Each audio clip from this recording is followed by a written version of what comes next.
आज पढ़ते हैं हम कारक। सबसे पहले कारक की परिभाषा। कारक किसे कहते हैं? तो कारक किसे कहते हैं? संज्ञा या सर्वनाम के जिस रूप से वाक्य में प्रयुक्त अन्य शब्दों के साथ उसका संबंध ज्ञात होता है उसे कारक कहते हैं। संज्ञा या फिर सर्वनाम के जिस रूप से वाक्य में प्रयुक्त अन्य शब्दों के साथ उसका संबंध ज्ञात होता है उसे कारक कहते हैं। अब अपादान अपादान कारक को स्पष्ट कीजिए। अपादान कारक, इसमें आप क्या लिखेंगे? अपादान कारक में जिससे किसी वस्तु का अलग होना ज्ञात हो उसे अपादान कारक कहते हैं। जिससे किसी वस्तु का अलग होना ज्ञात हो उसे अपादान कारक कहते हैं। जैसे शिक्षक विद्यालय से चले गए, इस प्रकार से वाक्य दिया हुआ होगा तो वह होगा अपादान कारक। का, के, की का प्रयोग कहां और क्यों होता है? का, के, की का प्रयोग जो है वह कहां और क्यों होता है? तो का, के, की संबंध कारक की विभक्तियां हैं। इनका प्रयोग दो संज्ञाओं का संबंध बताने के लिए होता है। संबंध कारक से अधिकार, कर्तव्य, परिणाम, कार्य, कारण, मोल, भाव इत्यादि का बोध होता है। जैसे अधिकार, राम का घर, ये का संबंध है ना, का प्रयोग कहां होता है? तो राम का घर अधिकार में।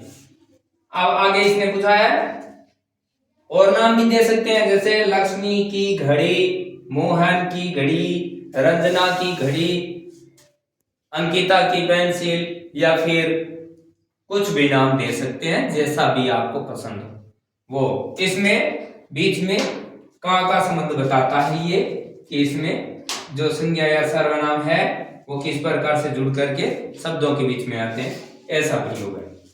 तो हम क्या लिखेंगे? का, के, की संबंध कारक की विभक्तियां हैं। इनका प्रयोग दो संज्ञाओं का संबंध बताने के लिए होता है।